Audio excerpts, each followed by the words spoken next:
If you've made a leap recently up in the organization that you've been in, or if you're in a brand new organization, don't make these mistakes, especially the last one. If you make it, you're going to lose the respect of your team immediately. Hey, I'm Adrian Koehler. I'm a leadership coach for company founders, entrepreneurs, and corporate execs, and welcome to Naked Leadership. So let's get right to it. Here are the 5 mistakes I see new leaders make that immediately kill their credibility. Mistake number 1, coming in really quick and hot to come in and make a big splash, shake things up, hit the grand slam. This expectation that you've got to make your presence felt immediately or you're never going to have their credibility. That's a mistake. So instead of doing that, slow down, take time to listen, take time to honor the culture that was there before you so you can properly integrate in a way that's going to matter to the team. Mistake number 2 is assuming that everyone is motivated by the same thing. Like, leaders do this all the time. It's like because they're really motivated by money, they assume that everybody else is motivated by money.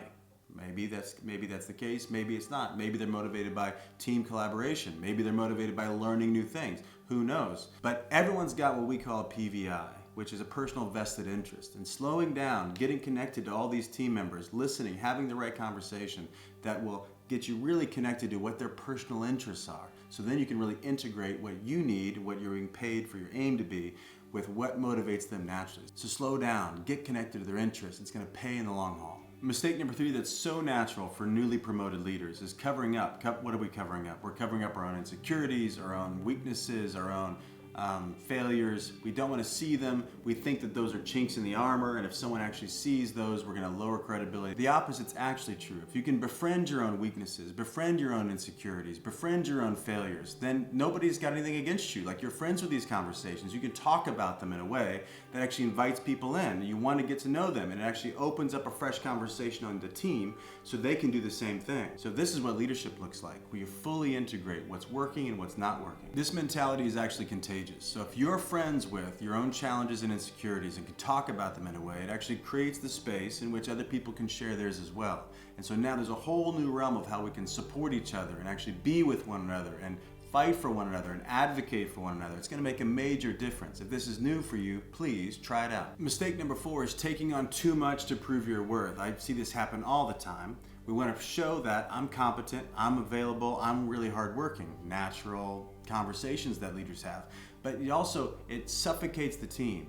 They don't believe that actually you're there to collaborate with them and see what they can bring. So you actually set the team up for failure because you're so wanting to prove that you can do it, you're actually not leading and not giving people opportunities. The challenge that naturally comes with this approach is that you actually are setting yourself up for burnout, for being overwhelmed, for being this lone ranger.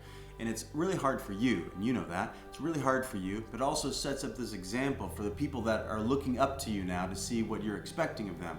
And they're actually going to start promising things that they won't deliver on and maybe even can't deliver on. So the whole culture becomes one of a lot of these broken promises. So you're setting it up for failure. So slow down, get real, stop trying to prove it, and just show up. So here's mistake number 5. It's really the big one. It's the linchpin. A lot of new leaders, because of those first 4 mistakes, they're not listening for the feedback that's already there for them. And even deeper than this, the winning strategy is to go seek feedback on a regular basis. You're new around here. You don't know what people are actually thinking. You know what probably they're saying, but you don't know what they're thinking. So you're not out there seeking feedback on a regular basis. And so therefore you're hamstringing yourself because you don't know what current reality is for them. Great leaders seek feedback. They want to know what's really going on. And if you demand that of your team, it's going to naturally increase performance. So in summary, I want you to hear this from me. Take a moment, take a breath. Listen, you're here because somebody believed in you, and really you're the somebody. You believed in yourself, you decided to take a leap. Somebody else said, you know what, I trust this person. And they believed in you, and they put you in this wonderful experience to make a huge impact for your team, for the market, for your customers, and even for you. Like, this is such a wonderful opportunity to show how your own capacity is never ending. So take a breath, listen. You're going to be fine. You're going to make a lot of mistakes. No problem. Integrate them. Learn from them. Humble yourself. Take big leaps. It's worth it. Your future will thank you. Thanks so much for watching. If you got value out of this, please like it and subscribe. And remember, your people are counting on you.